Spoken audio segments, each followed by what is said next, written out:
In the beginning, the world was populated by monkeys.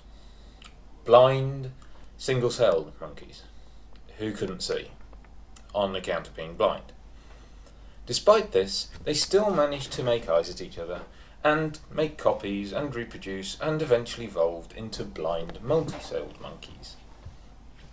Now these multi-celled monkeys swam around the ocean, under the hot sun, getting nice tans and sunburns, which they eventually realised always happened when they faced a particular direction, which became known as over there. Eventually, some of these monkeys realised that being burnt in the right place suggested that something was coming, and decided to run away, while those who still enjoyed themselves tended to get eaten. Elsewhere in the ocean, some of the monkeys who managed to survive and enjoy lazy days in the sun started to spend a bit too much time in it and slowly dehydrated and shriveled, leading them on an incredible spiritual journey that made them more focused. And some of the other monkeys saw this and said, "Oh, that's a good idea." Unfortunately, the blind monkeys didn't like the new eyes on the block and kicked them out. Something about not wanting a king in the blind ocean or something. So the newly formed eyes rolled off together to find some land of their own, there to raise lots of little eyes. And so some eyes came together and lived together, worked closely together, focused on the same things. Then there were some couples who lived together, did the same things, but had opposing outlooks on life.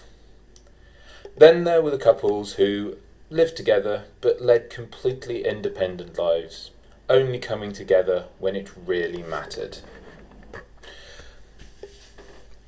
Fortunately, the coming together of these couples meant that now our little monkey wasn't blind anymore, and he was so happy that he looked handsome, perhaps even funky, and so with great glee he headed off to the treetops. And there he found the best bit of seeing the world. He could now find the nice fruit among the leaves. And so for years and years our monkeys ate red fruit. Then came the mediocre crack, the little sister of the Big Bang, and the world separated. So some of our monkeys had to say goodbye to each other, as some of them went off on a nice sea trip all across the ocean.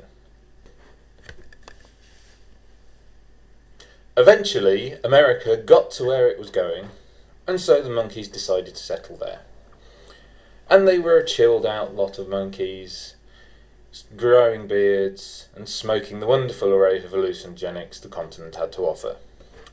And hence they became known as the New Age monkeys. One day, after a particularly fun trip, a monkey was talking to one of the fruits in the trees about existentialism or something, and completely ignoring the yellow fruit behind it, when the rather well-respected vision psychologist fired an arrow and climbed up to see how the monkeys could see, and what they could see. So the vision psychologist found out all about monkey vision and took some photos of the fruits, and then brought them back all the way to the university. And he tested the fruits he had found on the undergrads by placing them in a dark room and watching where their eyes went.